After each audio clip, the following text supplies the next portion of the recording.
afternoon. This is Michelle Bader Ebersole. I'm sitting here with my friend and co-host, Mark Massaro. How's it going, Mark? It's going well. What happened to the legendary? Oh, the legendary, the humble. The humble. These are going well. I guess I'm supposed to jump right into it because, you've Oh, corrected me wait. on that. 'Cause I want to say, how are you? And you're supposed to say, I remember from your whole, Tina inside joke, you're supposed to say, when someone says, how are you? Wait, you're supposed to make good or well? Which one are you supposed to say? Doing well. Doing well. Doing well. Okay. Yes. Mm-hmm. So I'm doing really well. So I haven't had too much going on. There hasn't been a whole lot of time since we recorded last. My son Luke went to a pumpkin patch today on a field trip. So that was cool. He came home with a pumpkin. I was going to say umpkin, but that's not the right thing we're talking about. So that was cool. And I've put up some posters in my movie theater room. I have a room that I dedicated to a movie theater. You have a movie theater room? How did I not know this? It's inside and outside. I knew about the outside when I saw some pictures of that, but inside? Yeah, so I took Cool. I have a pretty cool surround sound system, and I moved it maybe 6 months ago from the downstairs to the upstairs in the theater room. Nice. And put a projector and a TV screen, or a big old screen, and so it has a surround sound and all that. But I recently put a Back to the Future poster up in there, Super Mario Brothers, the movie, and I just got it in the mail today from the movie Tombstone. I don't know if you've ever seen that. So I kind of no, but have I know, what it is. It's great. Yeah, Amia Huckleberry. So, anyways, don't know. I've been saying a lot. That's what I do. I say when I can't think of what to say. There hasn't been a whole lot going on, so I can just kind of leave it at that. I've been working. My mom is doing better. I haven't talked about it in a while, but she got moved into a nursing home. Okay. And she called me with a phone call to say it was pretty hard. She was thinking a lot of things were going on that weren't. And then I talked to her yesterday, and she was in much higher spirits and was acting like, pretty much like our whole last conversation never happened. So it was nice to hear her in good spirits. And then I played my guitar a little bit with my daughter. I'm trying to learn guitar. My brother got me a guitar for my birthday / Christmas last year. And it's actually, if anybody's watching on video, it's right there hanging on the wall. Nice. It's pretty cool. I shouldn't move my microphone because it usually cuts out, or my camera because it cuts out. You and Joel could jam. He plays guitar. You guys. Yes, that's Yours cool. looks more like electric. Teach me. It is electric, but I don't know how to play.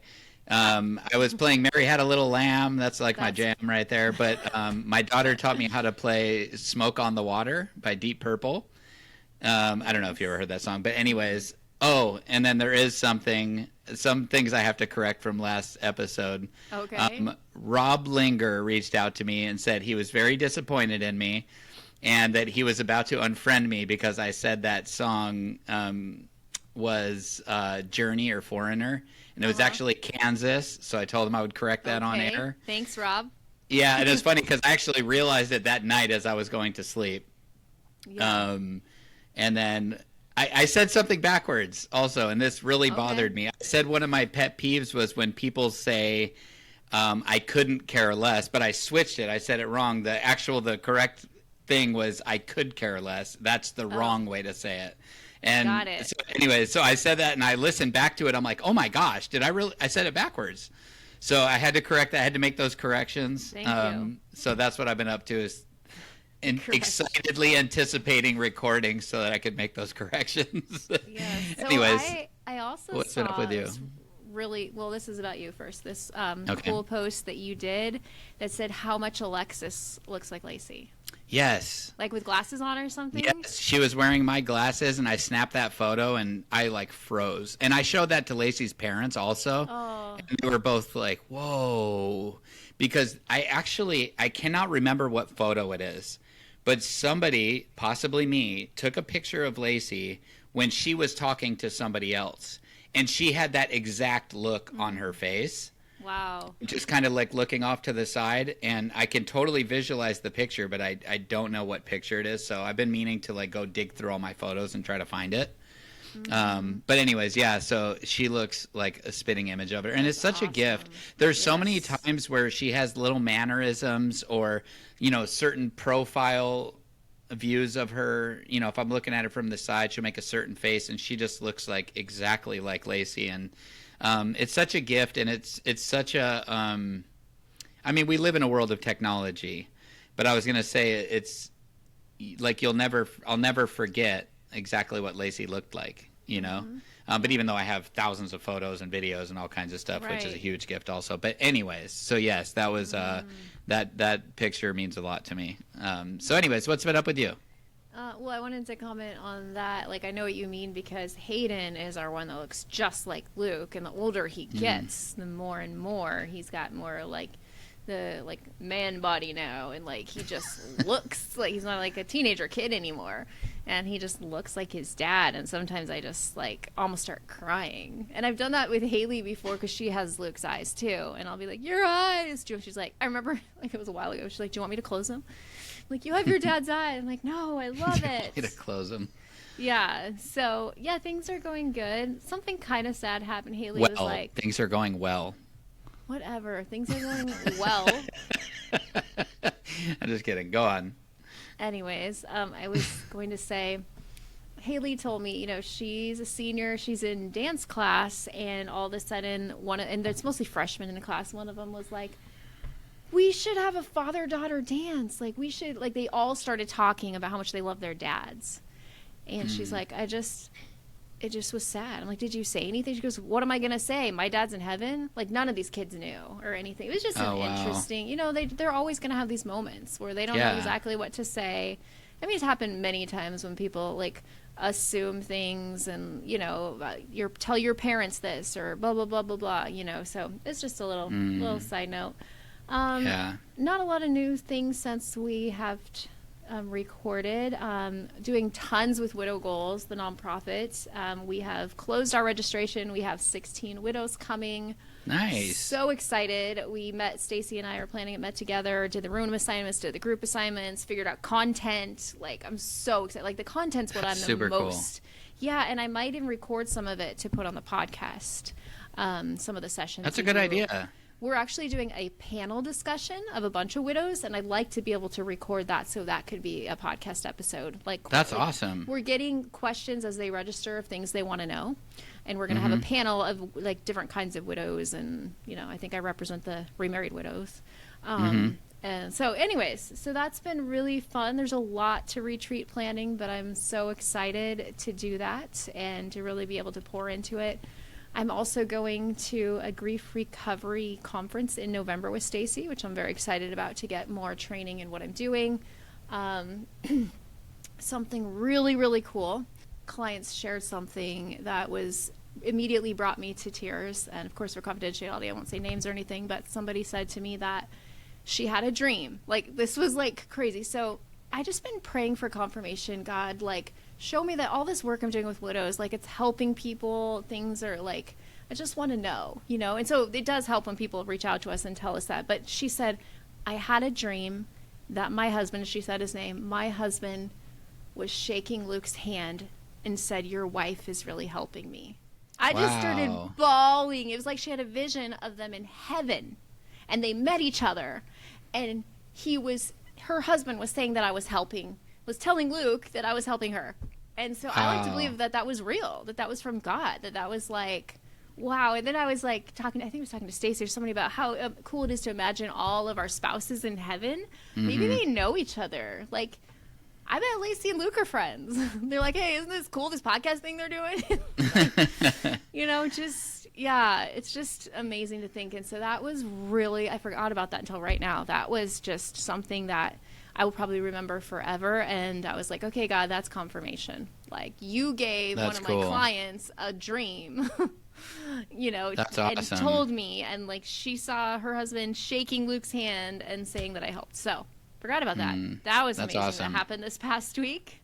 What else? I mean, that's really the highlights. I really want to get into our episode because I'm super excited about it. Oh, one other thing. So Joel had to go out of town for work. I didn't love that, but I had friends over and kind of just made the best of it.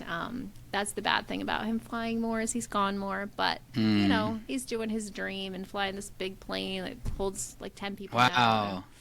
Yeah, it's That's really cool. I'm very, is that very... is that what you uploaded on Facebook? You guys were next to that plane? That was cool. Yeah, we were showing his family. There were actually 2 planes, and he's been flying the bigger one. Like, he's, like, went to school to learn how to co-pilot it, and it also means eventually I'll probably get to go on trips with him and stuff like that. Oh, that's neat. Extra seats, and when he knows the owners better.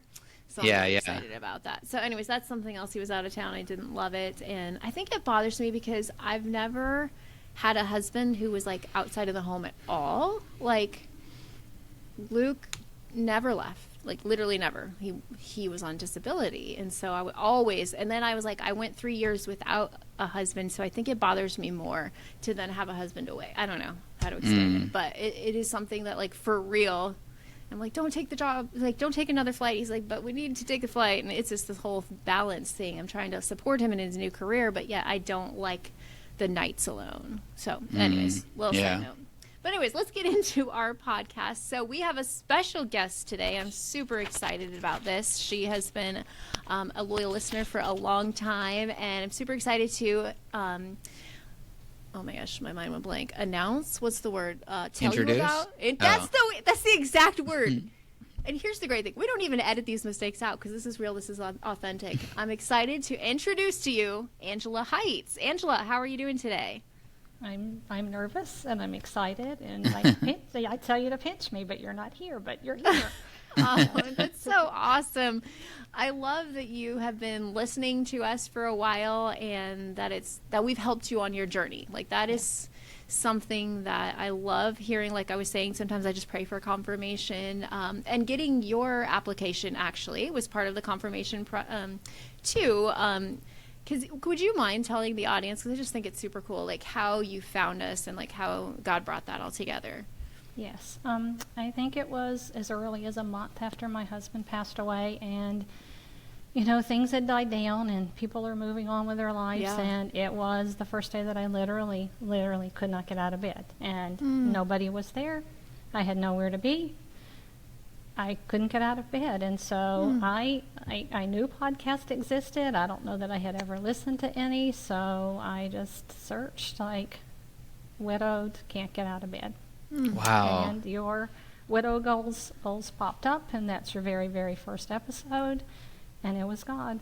And it was God, and I listened to it, and I wept, and consumed those pretty quickly, and then found you on Facebook, using Instagram more. I tried your TikTok. I can't do that. It's too edgy. It's the wild, wild west to me. So I look crazy. I'm sorry, Michelle. I shut down TikTok, but you're the only person who's ever enticed me to do that. Loyal listener. You are one of the 2 greatest sources of hope and encouragement and ministry and direction to God, and I thank the Lord for you. Oh, thank you, that's Angela. awesome. That really means a lot to us, just encouraging us in what we're doing. So we'd love to get to know you and our listeners to get to hear your story. So why don't you start with a little bit about how you and your husband met? Okay. I tell people, like, I got the fairy tale. I just never expected the happily ever after to end, at least for me. George loved to tell this story, and he was hospitalized a good bit, and you know, it was COVID, and they restricted me, even though there was a time when my attorney said, make them call the police on you, make them throw you out. And I was like, I'm too sissy to go to jail, but you know, I couldn't get in to see him until about 11 o'clock and had, 7 hours with him every day. But if a new nurse was on his case, they would give me a look when they'd walk in the room and they'd see me, and obviously I was his wife, but it was a very telling look, and they'd kind of cock their head like, and I would say to them, yes, I'm Angela, I'm George's wife, and the story he told you is true. And I had one woman say to me, like with tears in her eyes, she goes, you are the luckiest woman in the world. And I was. So We met as teenagers, happenstance. I'm a Southern girl, grew up in the Panhandle of Florida and Georgia, and I can code switch for you, Mark, if you want me to, but I've kind of like trained myself Need help not with to that. use my drawl. I had moved to Louisville, Kentucky to go to school. It was my freshman year of college, and I was taking a semester off, and I didn't know anyone, and I was staying with my sister, and so she said, let's go ice skating. I'm like, I can bike, I can water ski, I can ice skate. I cannot ice skate, okay? It's a tiny, tiny blade, and you're supposed to balance on slippery ice. So we got to the ice skating rink, and I managed to there were stairs down to the ice. That's weird. messed up. I On ice literally skates. pulled myself along the railing, just trying not to fall and break something. And so I don't even know that I went around twice. George was with his friends, like three wild and crazy guys, They went bowling every Sunday night, and the lanes were all full that night, so they decided to go ice skating. And I think maybe they had finished before I got there, so they're just hanging out, and they were really dorky. Like, all three of them they grew up together. Like, one of them was his next door neighbor his whole life. The other one lived in the neighborhood. They were just really dorky. George had never been on a date in his life. I don't know that Randy wow. has ever been on a date in his life, and it's many decades later. I don't think Randy ever dated anyone. But so I caught their attention, not for the best of reasons, but because, let's take a bet. Is she going to fall? Is she going to make it around? And so they watched me, and when I came back to get up off the rink, not only did they have a stair to go down, they had a riser without a front on it. So as I'm gripping the rail for dear life, I wedged my left skate under the stair in the ice, and I cannot get it out. Oh, no. And so, at that point, his friend Randy's like, well, I'm going to go help her. I'm going to show you how to pick up a girl. So sweetly, Randy was sweet. Randy sweetly, came over and held onto my arm so I could, balance, and I got back in, and he leaves, and he goes and sits down, and my husband's name is George, and George goes, did you get her phone number? And he's like, no. He said, did you get her name? He's like, no. And George goes, clearly you do not know how to pick up a girl. So he's like, watch me. So he did come over. He unlaced my skates. We Aw. chatted. He did get my first name. He found out I had just moved to town. And so he's like, hey, we don't usually come ice skating. We go bowling. And do you know where the bowling alley is? Why don't you come bowling next weekend? And so I was like, yeah, sure, right. That weird three guys hanging at the ice skating rink. I'm not going to do that. So he did not get my last name, and he did not get my phone number. So he did not know how to pick up a girl either. So he had only my first name, and he knew that I was from Florida. So the next week rolled around, and I was not going to go and meet with random guys at the bowling alley, but my brother-in-law was kind of like, well, just sit in your room and rot. We're not going to entertain you until school starts. So I got a little mad, and so I drove to the bowling alley, and I thought, I'm just going to drive around and then go home in an hour. George had been watching. They had been waiting, and he was waiting by the front door of the bowling alley with his friends, and they had been standing there for 20 minutes. And his friends are like, dude, she's not coming. Let's go get pizza. We were wasting our whole Sunday evening. And George said, he said, that's the girl I'm going to marry. I do not know how I know this, but that's the girl I'm going to marry.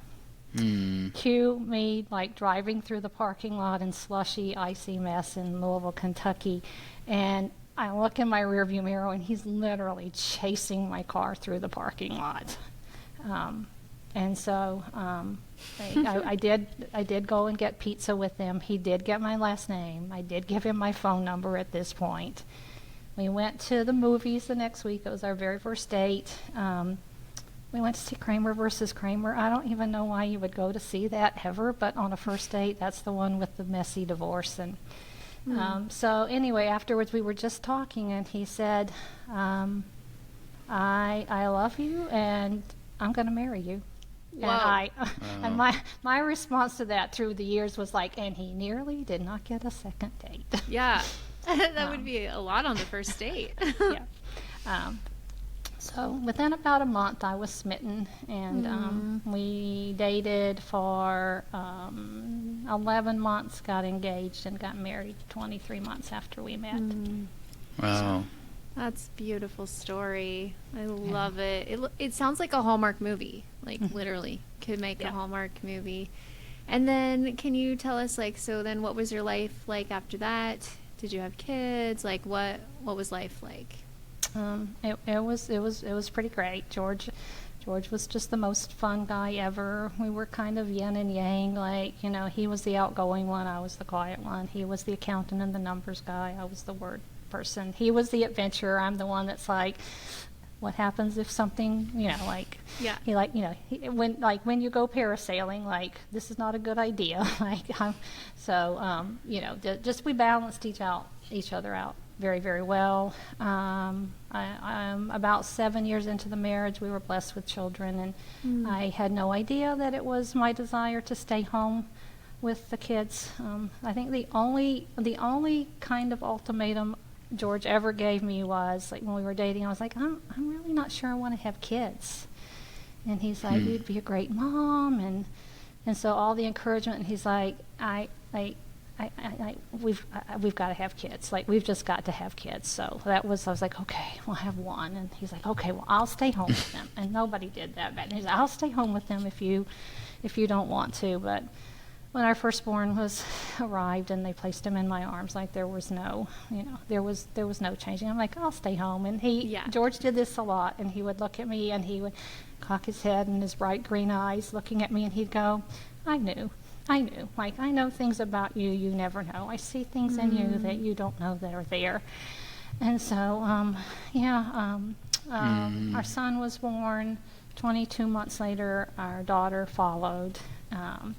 Well, when Brandon was born, like, I remember telling George, like, I don't want just one, I want 3. And he was cracking up. He's like, I hope that's not the morphine from the C-section. But he did later tell me, he said, I always knew you wanted 3. Like, he knew. Wow. He just knew. And Sherilyn came along 22 months later. We waited a really, really, really long time for the third one, had given up. And our youngest, the older 2 were 7 and 9 when our youngest was born. So they're all 3 married, and that's a blessing, and great spouses, 2 grandsons. My son has 2 children. My older daughter's husband's in the ministry. So that's awesome. You know, it's wild to hear all that, and it's such a beautiful story. And to think, if the bowling alley wasn't full that night, none of that would have probably ever happened. I know. That's awesome. That seems so orchestrated. Oh, yeah. And it's funny. And it's a good reminder, because, like, I bet that was frustrating for them that the bowling alley was full. Mm-hmm. You know what I mean? But it's like, I don't know. I love thinking about stuff like that and just going, wow, like, God was probably like, okay, yeah, you're disappointed now, but just wait till you see what I have in mind, you know? I love stuff like that. And it's just a reminder that we never know what is going on, and it's a good reminder to see things in a positive light all the time. That's so beautiful, and all of that came. I was just thinking about that. I was like, all of that came from the bowling alley being full. That's pretty awesome. So anyway, sorry, Michelle, were you saying something? Oh no.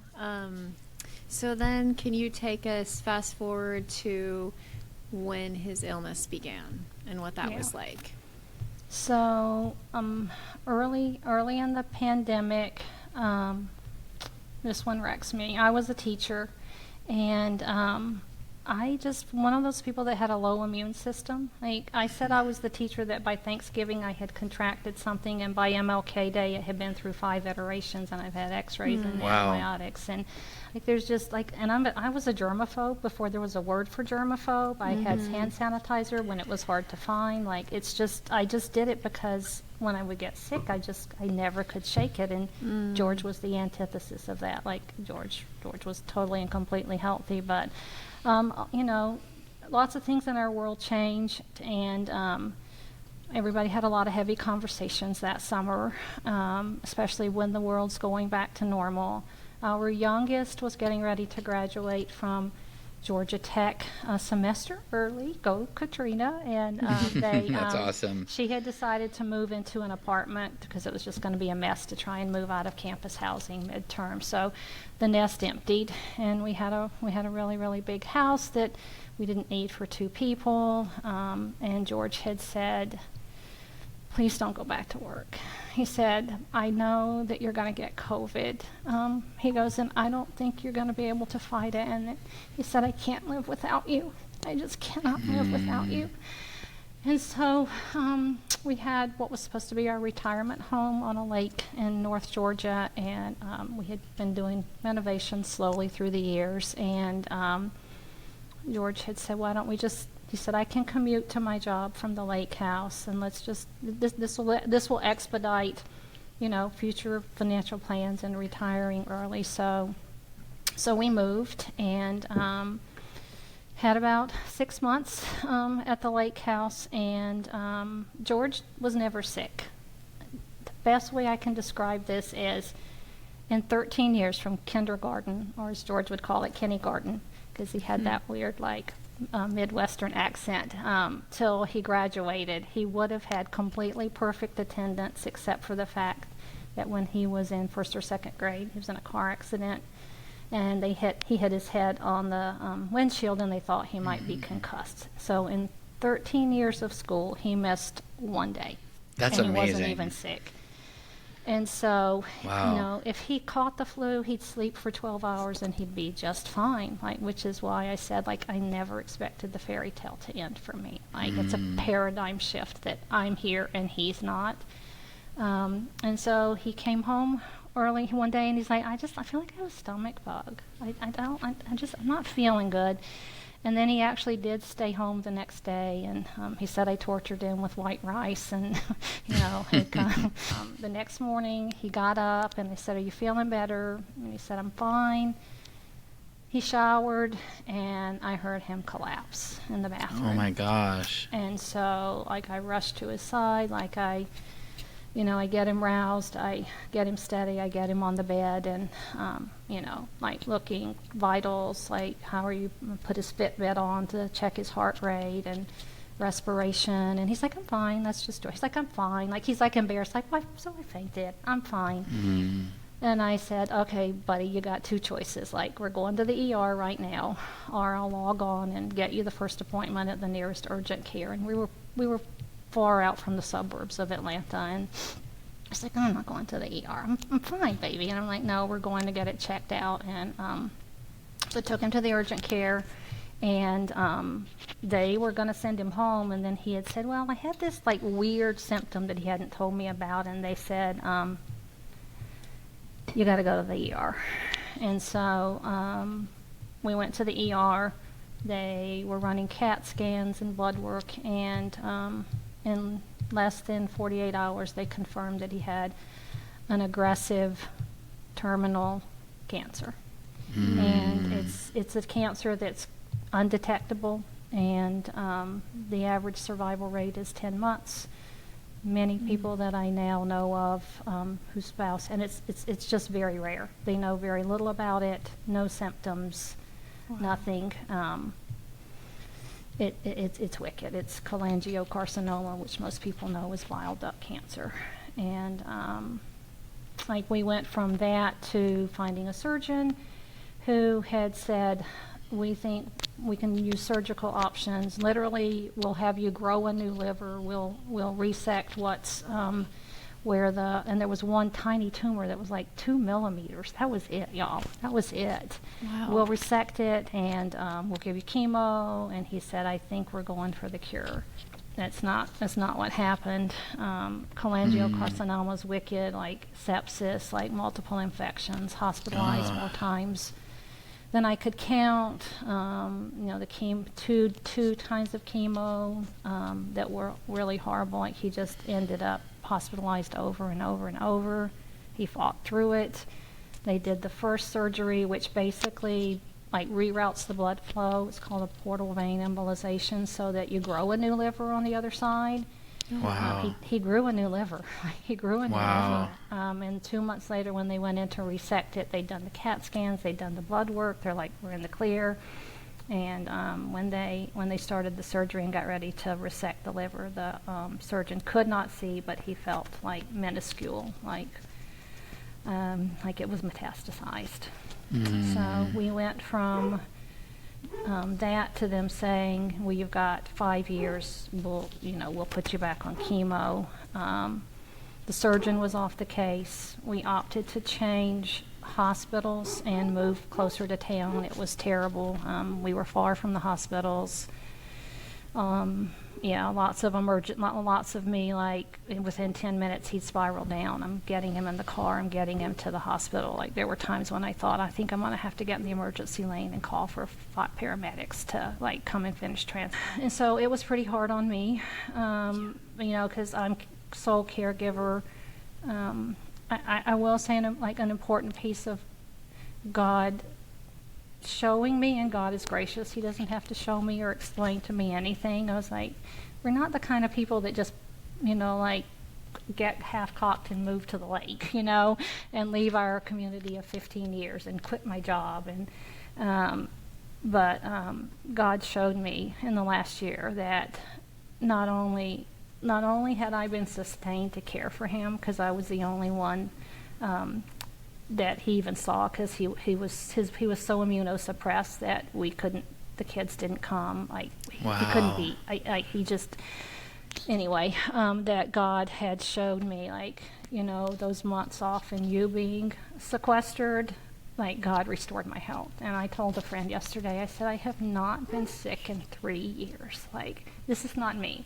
I have not been sick in 3 years, but it was just hard. It was just hard. I panicked when I'd have to go pick up his drugs or make a grocery run. So the hospital was on a different metropolitan side of Atlanta where we live, and our older daughter and son-in-law lived on that side of town. So we decided I said, we've got to be nearer to the hospital. There's no way, it would have been a 2-hour drive from where we were. So we decided that we were going to have to move and lease a house. And he was supposed to have had 5 years. He went in for his first meeting before chemo, and they're like, 24 months. 24 months is like the most hope that we can offer you, but executed the lease on the house. And he ended up going in for chemo, and they're like, George fought it all off. They're like, you're too sick, man. And they put him in the hospital. He spent a weekend, came home, went back again for chemo, and they admitted him again. Getting so fast. They said, it's you're going to have to move to hospice. We're talking weeks, not months. And they moved him to hospice. While he was in the hospital, the movers had been engaged to get us to the suburb where my daughter was. And the weekend that he'd been there a week, so they were moving him into hospice for in-unit care because they were trying to get him stabilized and make sure that the meds were going to be able to control the pain. And movers came to my house, while I'm sitting by his bedside. My kids and some friends who were angels, they moved me to a house. The house was 2 doors from my daughter. They moved. They took care of all of that, and about 3 days into the staying in hospice unit, they said, he's deteriorating even faster. We're looking at days, and they said, we cannot control his pain. You won't be able to care for him adequately if he is at home, and so we recommend that you stay here. And I had been barred from being with him a lot of time when he was in the hospital, and it was just terribly hard on me, especially because a lot of times he needed an advocate. Was, you guys know, you had family members on cancer. They need an advocate. They need somebody who can monitor things and speak for them. And so in that 29 days, that last day, The new hospital did not make me leave.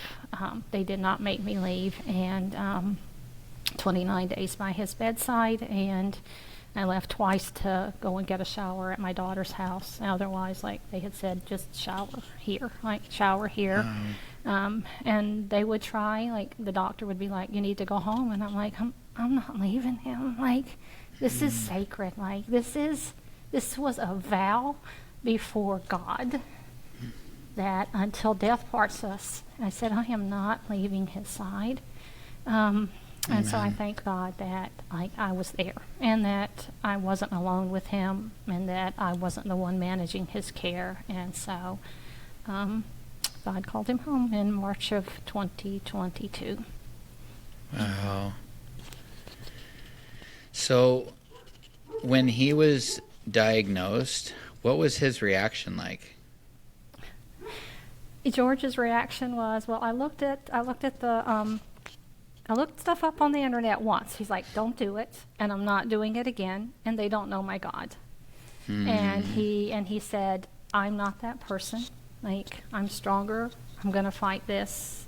Like, there were a few random cases of like 2% of people that survived 5 years. He's like, God has told me that I'm going to be healed, and I'm going to write a book, and people are going to come to the Lord through this story. So he fought, and he fought, and like indicative of not only like the great, incredible human being my husband was, but his walk with the Lord. He would wake up in the morning and say, this is the day the Lord hath made. I will rejoice and be glad in it. Wow. And praise there God. was even a time when he, when he said to me, because it was 24/7 with me, and he's sick, and there was one day, and it was like, I felt like we were in Groundhog Day, 1 millionth like game of double solitaire or rummy, and he cocked his head and he looked at me and he goes, wow, we have never had this much time to spend with each other. Like, we have never had this much time to spend. Like, what a he looked kind for the soul. blessings and he found the good always. Wow. That's beautiful. amazing. And I'm sorry, Michelle, I just thought of this question too. If he were here and had a chance to put a message out, what do you think he would want to say? What do you think his story would be? If he wanted to write faithful. a book, Like, God is faithful. God is faithful. That would be it. Like, put your faith in God and he won't fail you. That's awesome. That's so powerful. I love hearing those stories of people looking adversity in the eye and still knowing God's goodness. My wife did that a lot also. She was very courageous, and it was amazing to watch. Because I'm over here like falling apart. You know what I mean? I had a lot of faith, but I was falling apart, and she genuinely, for a lot of the time, like, she wasn't afraid. There were moments where she was afraid, of course, but she was brave, and so it's I love hearing those stories, and it's just it's such a reminder of who God is and the transformation and things that he can as we know from Scripture that our time here on earth is going to be the Holy Spirit. We're going to be becoming more and more like Christ. And it's so beautiful when you hear about somebody like George that was really getting there, and just really had that understanding of the world, that heavenly perspective. It's just beautiful. So anyways, I wanted to comment on that and ask you that. So, but go ahead, Michelle. Well, I was just thinking that God did heal him. God told him he was going to be healed, and it's not the way that we typically think of it, but he was healed better than he could have been on earth, and his story is still being told. You are here today sharing his story, and just from what I've known about you, I know that you're going to touch so many lives. And so his vision of that was true, but it's happening through you, like a different way than we would have thought. And I just think that's so beautiful, and I just really enjoy hearing your whole story and just like your beautiful love story. So could you tell us now, like, what was life like? He passes away. what's going on in your mind right away? What is life like in the beginning? You know, when you've lost your spouse, like, it's utter and complete devastation. Yeah. I walked out to a life in a world I did not know. Like, I don't mean to catastrophize it, but nothing in my life remained normal. Nothing was the same. I was going to live in a house where I had never lived. Right. Where he would never walk through the door, where I'd never share a meal with him or watch 1 millionth episode of Seinfeld with him. Like, I had never lived alone. I had never lived alone. My community, my friends were on the other side of town from where we originally moved. My church was on the other side of town. My job was gone. Like, my career was gone. And a lot of my purpose in life was to be in the classroom. I don't know if you all know who Krista McAuliffe is, but she was the teacher who I've heard that perished in the Challenger. Yes. The Challenger episode, and her life motto was, "I touch the future, I teach." I went back to school when my eldest went to college. I hadn't finished college, and it just always bugged me. And I also told George, I was like, I need to set a better example for our daughters. I don't want them to think that they're going to be able to, I want them to be as equipped as they can to succeed in the world. And of course, he's like, go back to college. Like, I'll drive carpool. I'll do. Well, I did forget Katrina once, but I went back to school, and I had thought up until that point, like, my gift of teaching was teaching Sunday school and teaching in the girls' programs and leading women's Bible studies, and those are all great ways to do it. But I also felt like something was unfinished, and my motto with my teaching was, like, I teach, I touch eternity. And I was blessed to teach in Christian schools, but I don't think that it mattered. I had to do a lot of field experience in secular schools, and people don't care how much you know until they know how much you care. And it was always my purpose to walk into a classroom and be Jesus to that kid. Wow. Just be Jesus to that kid. My youngest was tortured with having me teach her in several classes throughout her high school career, and she said to me once, she's like, "Mom, how is it that the kids that the other teachers don't really like you love them, they know that you're there for them?" And so, yeah, I had walked away from my career, and I didn't have a job. It was sham. Walked out of a natural disaster where everything is completely gone. Wow, So yeah. A lot of people listening really relate to that. I know I do. Oh yeah, for sure.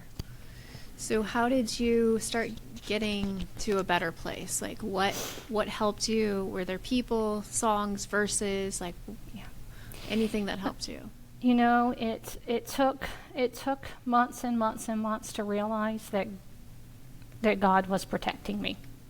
That God was protecting me, and I bristled at, like, I call it being disenfranchised. Like, I had no choice. Right. I actually call it, like, roadblocks. Like, this was it. This was all I was given. So, like, this is now where I live.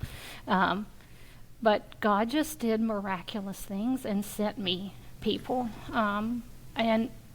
But even before that, I did have a few friends, and they are sisters in Christ. Like, they were the ones that helped move in. Like, I have some notes to show you. Like, when I came home from the hospital, like, they had unpacked my house. There were notes all over my house. Like, I don't know that you can read this. Like, thinking of you, sweet friend. What does it say? Thinking of you, sweet friend. And just because some people only listen on audio. Yeah. This one, like, still praying. That's very sweet. I would open a drawer. the funniest one is, and I didn't show it on the podcast, but they had to pack up my dresser, and there was a note in a particular drawer that said, "We packed this with our eyes closed." Like, That's cute. And so those women Sweet were there, friends. and I was not accepting of love, and I didn't know what I wanted or I needed, but they pressed in and they prayed, and they were a phone call away, they were a Zoom away. Wow. One of them lived 40 minutes away. She would come. The rest of them were about an hour and a half, but prayers, and just loved me. And God, I literally tried to do crazy things. I attempted to get on Survivor. Jeff Probst, if you're listening, I want to be on Survivor. That's awesome. Like, That's awesome. I watched I that love show. it. Oh yeah. I uploaded my credentials to the Department of Defense. I wanted to go to Guantanamo and teach on a military base. I'm like, I got to Wow. make my life count for something. I'm going to Wow. Gitmo. Like, send me to Cuba, God. Instead, I had reached out to a couple of schools, and nothing was coming of it. And God gave me a job I did not apply for. I got Wow. a phone call because a principal called another principal and said, if you have a opening, you want to hire this woman. And so God gave me a job, which gave me a reason to get out of bed, which gave me health insurance. And in the beginning, when you're trying to figure out finances, like, I was super stressed. Like, we owned a house. I was renting a house. Like, I was running expenses on 2 households. I had an income. On some of my worst days, I used to say, well, at least God's given me a job and I get a free lunch. There is such a thing as a free lunch, and this school had chefs that prepared Ooh. the food. Wow. So I got really good food 5 times a week, because Wow. we don't eat. Like, I still forget to eat. God unmistakably showed up. I got connected with a Facebook group for widows and widows who lost their spouses to cholangiocarcinoma. These are the Okay. greatest people I've never met in my life. But in a post one night, a woman kind of pulled out, and she said, "Can I private message you?" And so I said, "Sure." And she said, I just felt led to reach out to you and see what I could do to encourage you and offer you some help. And she lived 15 minutes from me. I don't think she Wow. knew that, and I did not know that. She lived 15 minutes from me, and we met. And there's just a lot of healing that can come when someone who knows your story and can validate things and then share how God's worked through them. This one blew my mind. Her name is Bonnie. And she actually said, "Hey, I've been going to a grief share. It's really going to be far for you to drive, but the woman who runs it is also a widow." She said, "It's a really small group, and it just makes a difference." And so she said, "I would love it if you would come." And so I did. I went to the first session. The second session, I got there early, and no one else was there. And so the woman's like, "So you're driving a long way?" And I'm like, "Yeah." So she starts asking a few questions, and like where I lived, and she said, "Is so and so your daughter?" And I said, "How do you know this?" She said, "We go to the church where your son-in-law is on staff." Or we went to the church where your son-in-law is on staff. Wow. She said, "I'm the one that cleaned the parsonage before they moved in and painted it for them. He was my daughter's youth pastor." And here's the thing, God showed up. She said, "Angela, I've been praying for you for over a year, and I didn't know you." Wow. Wow. She said, "We knew that Sherilyn's dad was sick, and we knew that he was dying." And she said, "I've been praying for you for over a year." Wow. So, That's amazing. God God had said, you are not alone. So, Wow. I also found the Never Alone Widows group organization that's based in Atlanta. I think they're in about 28 states at this point. Wow. They had just started local chapters, and because the school, which was far from where I live, that was where the very first chapter started. in the Atlanta area. So I met these people, and there was something incredibly healing about walking into a room with women who understood. Yes. And women who get it. Yep. And women who would mentor you, and women who would tell you it's going to be okay, and this is how I know it's going to be okay. So just like God showed me. I've had about 4 months since I've moved and left my job to just spend. I call it sitting at Jesus' feet. A lot of journaling, a lot of praying, a lot of listening for God and Him making some sense of it. And I you know, and I'm in awe. You didn't have to give me an answer, God, but you did. Like, you connected the dots, and you showed me like that you were there when I thought I was alone, and I thought, you know, it was hopeless. And anyway, sorry. That's okay. Yeah, so I don't know what the question was at this point.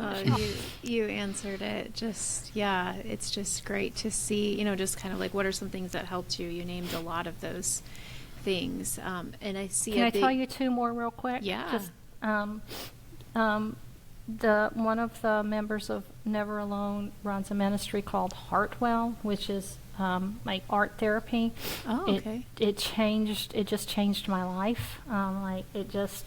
Actually, I have some sad pictures of things that I've done, but like things that just really like changed my life, just to pick up like a paintbrush and like to start to hear from God. And I have a life coach, a Christian woman who's a life coach and has a lot of credentials, including grief counseling, and she uses that too. And so, Wow. you know, like one day she's like, just mark something. I'm like, I just like drew a squiggly line. She's like, I'm sitting here praying for you.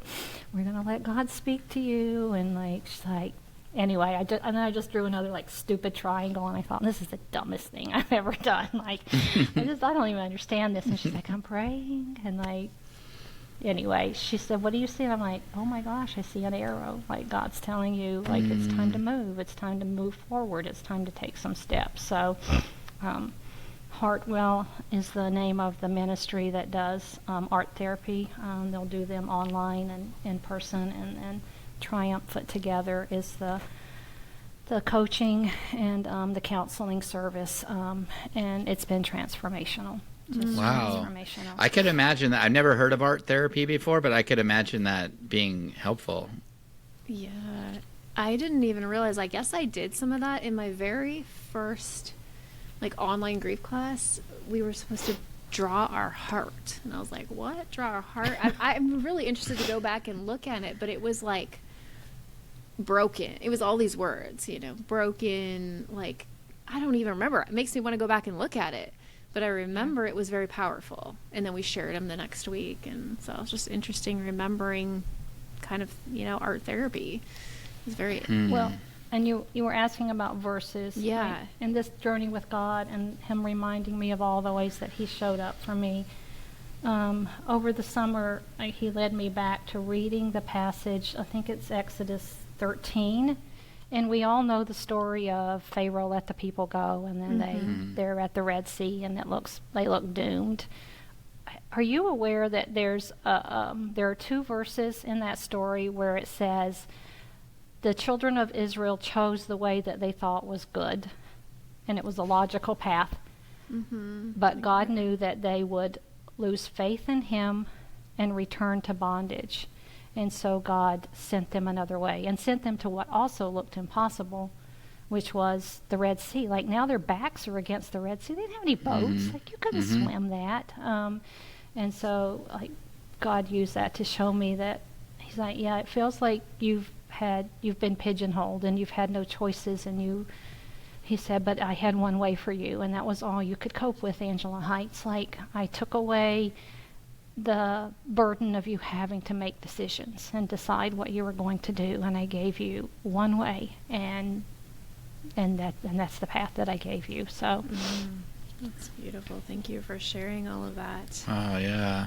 So what advice would you give to a brand new widow? I know you're still fairly new in your journey, but let's say someone like brand new widow said, Angela, like, what do I do? Like, what kind of advice would you give? if you can possibly connect with somebody who's a widow and a little further along with you, even just a little bit further along with you, just, yeah, because there's hope in that, there's encouragement in that, and I would say a believer, a believer, somebody who's a Christian and who has walked through it and understands that even though this is not what we would ever ask for and it doesn't feel like a blessing, that God is still with us and we're not alone. If you can find an organization, even better. If grief counseling as well, and don't be afraid if the grief counselor that you see is not working, then keep digging.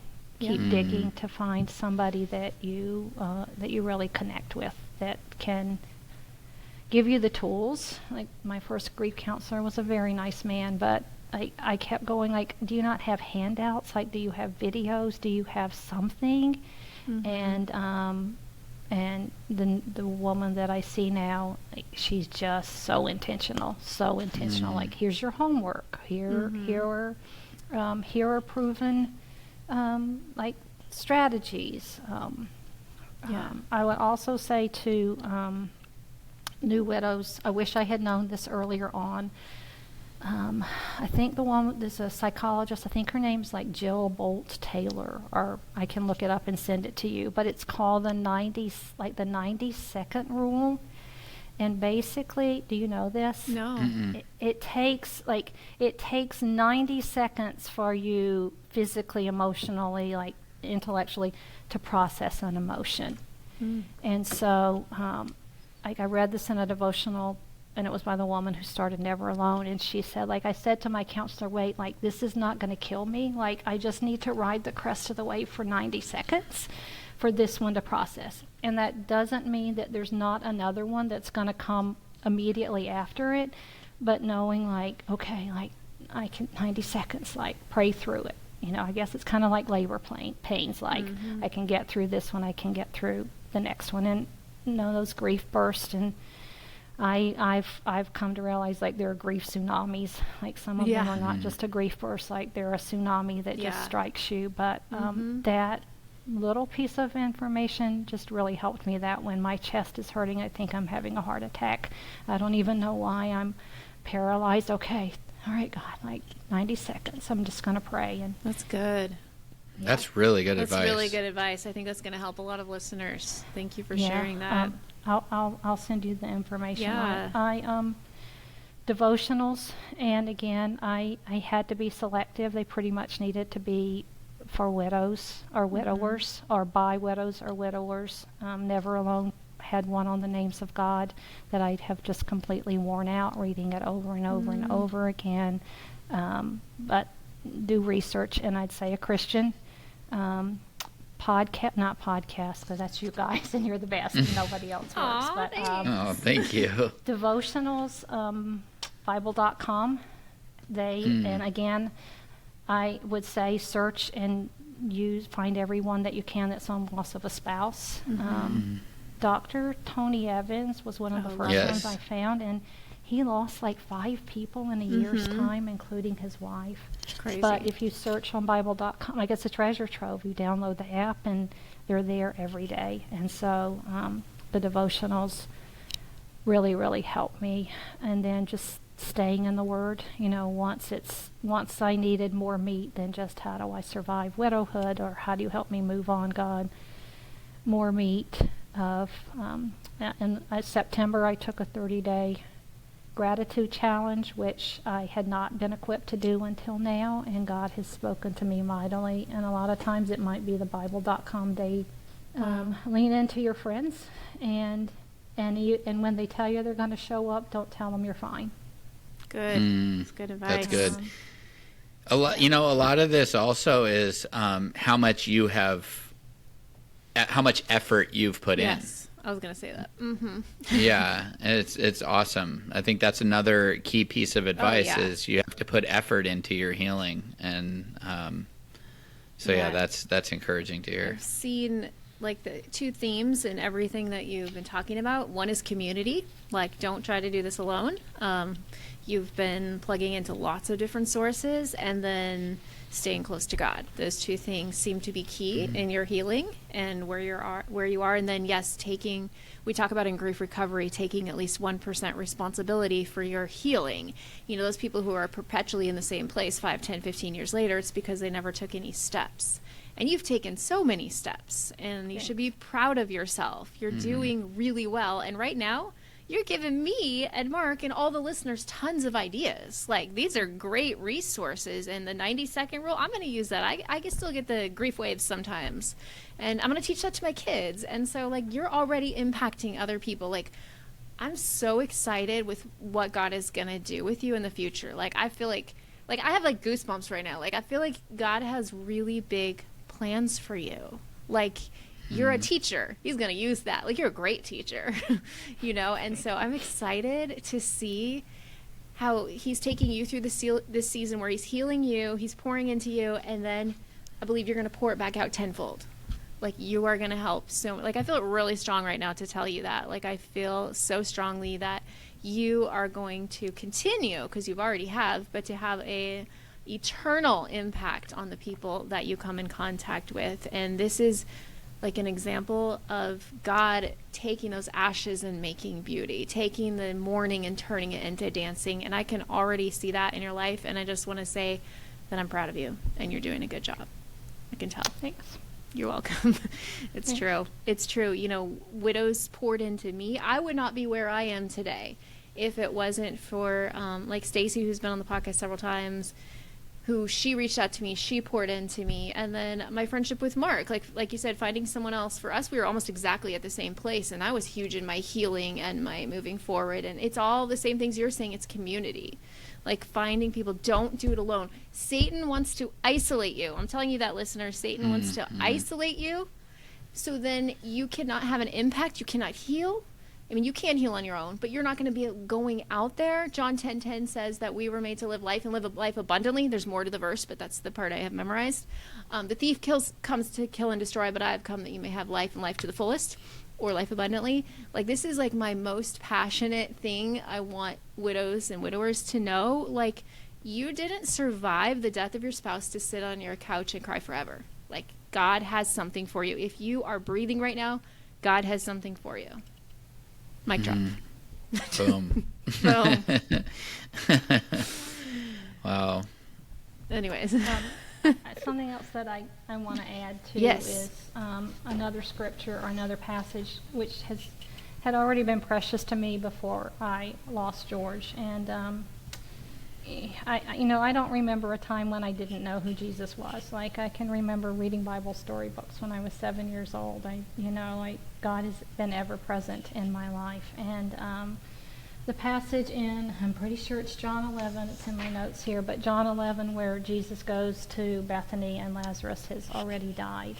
2 days before my mother passed away, before I got a call to come home that my mother was unexpectedly dying, had been the baby dedication for our youngest daughter. And graciously, the pastor and his wife at our church were our friends, and I had asked for something that was a little different for Katrina's baby dedication because she's had 2 older siblings, and I wanted them to have a charge as well, because they bore responsibility for being a good example to their much younger sibling. And so the pastor's wife, she prayed diligently over it, and she preached on Mary, Martha, and Lazarus, and I had 1 son and 2 daughters. And so that happened on a Sunday night. On Monday, I don't know how I found quiet time with an infant and 2 kids that I was homeschooling, but I went back and I read every passage in the Gospels on Mary, Martha, and Lazarus. And then the next day I got a phone call that said, come home.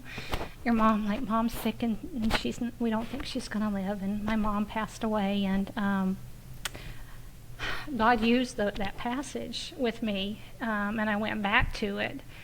And I don't know that I've ever been one, like, George is the optimist. I never said that I was a pessimist. I'm pragmatic. Like, I see things the way they are, and then I deal with them, and I do the best that I can. And so my relationship with God is pretty much like, I'm going to be honest with you. Do you guys know who Mark Lowry, the comedian, was from years ago? Yes, Mm-mm. I remember Mark him. divinely inspired me once when he said in a comedy routine, if you're mad at God, you might as well tell him, because if you don't, you're lying to him and you compounded your sin. So I, you know, wherever I'm at, like I just take it to God. I don't, you know, you don't have to clean yourself up to go to God, and he already knows that you're wrecked, that you're angry, that you know. And so he took me back to John 11 over and over and over. And I say Martha gets a bad rap. I used to say if I ever wrote a book, it's going to be Martha gets a bad rap, because I'm a Martha. Like, you're behind the scenes, you're working hard, you're doing what you can do. Like, somebody's got to like buy the food, to cook, to put on the table. And Mary wasn't the one that ran to Jesus on the road. There was no texting, there was no phone calling. Like, she got word that Jesus was nearby and she ran to him. And I guess to put it in delicately, like, she was pissed off, right? Like, she's like, where were you? Like, Lazarus is dead. And then she says, like, he wouldn't be dead if you'd been here. Like, where were you? Jesus is so, he's so Jesus. Like, he's so God to her. Like, okay, I understand that. And he listens to her, but he keeps drawing her back to, who am I? And Martha's like, all right, my brother's dead and you could have healed him, but you were God. Okay? And so he leads her through this series of her going, regardless of what has happened here, you are God. You are God, and I will give testimony to that, and I will serve you. And I think it's important for people to know, like just take it to God. Whatever's got you crushed, whatever's got you broken, whatever you're mad at him about, whatever was unfair, whoever's left you, like, you know, like whatever you're struggling with, he already knows, and he already knows whatever emotion it is that you are trying to process, to just take it to God, to the feet of Jesus, and just say, like, I don't know, like, God, like, help. That's such a great reminder. And so I have a mantra, and my friends have heard this probably a million times, but I came to this point of going, God is God, and I am not. And I said, sometimes I say that like Martha did, like, where were you? Like, you're God, and I'm not, and I couldn't heal him, and where were you? But you're God. You're God, and So you love good. me, and your son died for me, and you sacrificed him for me, so you're God. So what else can I do but serve you? Like, what else can I do but give the glory to the fact that you're God of all creation in the universe, and you love me? So I love that. was the other passage. That's good. I love that. Passage. Well, this is Yeah, I mean, he gave us the breath in our lungs. He is the God of the entire universe. He spoke it all into existence. When I remember that stuff, it really helps me remember who I am and who he is. And it greatly humbles you nice. to remember how amazing it is that he loves us, because we should be so insignificant, and that doesn't even begin to describe how tiny we are in this vast universe. And so I love that stuff. I love the reminder. For me personally, I usually, when I am angry with God, I do share that with him. Like I've mentioned on this podcast before, actually, in the past, that, and I've encouraged others to do it. I'm like, tell him. He can handle it, you know? Right. But usually when I personally do that, I get this feeling, and I don't know if it's the Holy Spirit speaking to me, but it's like you said, it's like, who are you and who am I? And I'm like, oh yeah, sorry, you know, but it brings me back to reality. And it's okay to still be, you know, to still have your feelings. There's nothing wrong with your feelings, but for me, it sort of helps pull me out of it. Right. And I remember what a blessing it is to even have breath in my lungs, that waking up every single morning is a beautiful gift from heaven. I heard this, I saw some video, I don't remember what it was, but the guy said, you know, basically was illustrating you know, what would you do for $10 million? And they're like, anything, you know. And then he said, well, what if you could have $10 million right now, but you don't wake up tomorrow morning? Would you take the $10 million? And they were like, no, of course not. And he's like, so just you waking up tomorrow morning is worth more than $10 million. And they were like, whoa, I've never thought. And he's like, so do something with that, you know? And it was like, wow, that's really powerful. And I mean, it's like, of course, but you just never really put it into that perspective.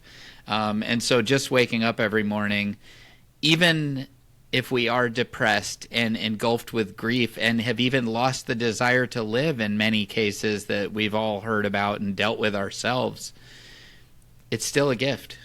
And so it is a good thought to try to adapt that mindset, that no matter what we're going through, we can try to glorify God through it, and speak to His holiness and to our insignificance. What a gift to even know God, to be able to speak to Him or speak about Him and who He is, to have Him on our side is such a gift. And gosh, that's encouraging. Thanks for sharing all of that. And actually, that story that you're talking about is the same story my pastor chose to give at my wife's celebration of life. Oh, wow.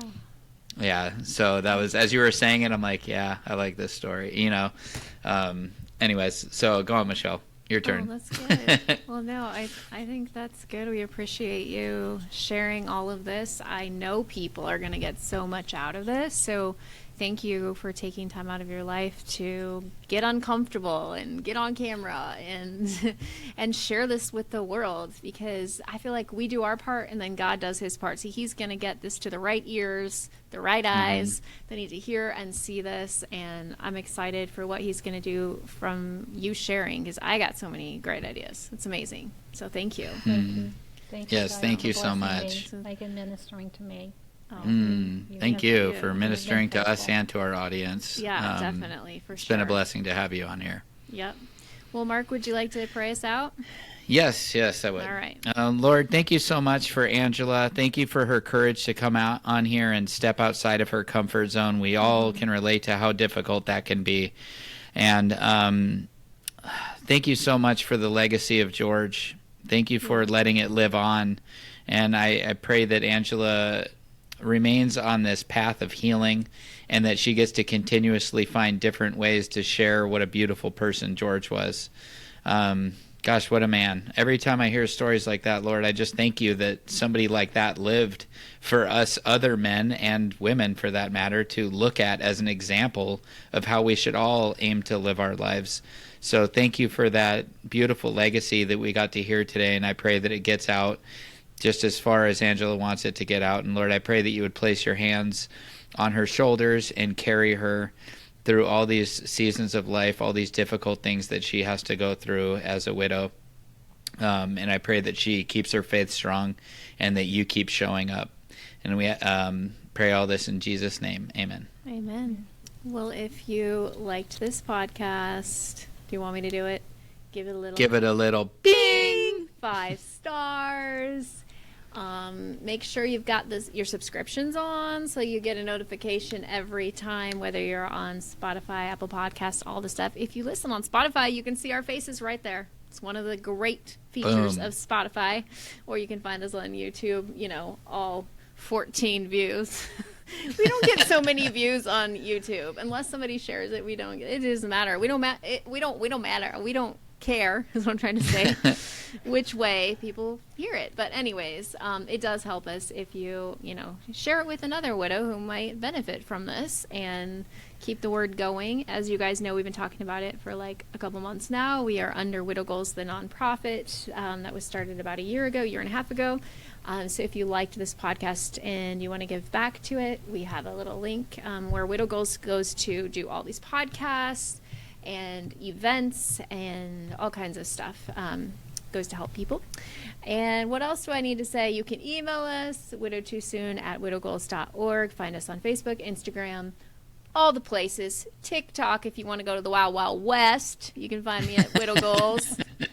And I actually don't do TikTok as much just because I did, like, I followed the system. I did 3 or 4 a day. I grew really big, like almost 19,000 followers.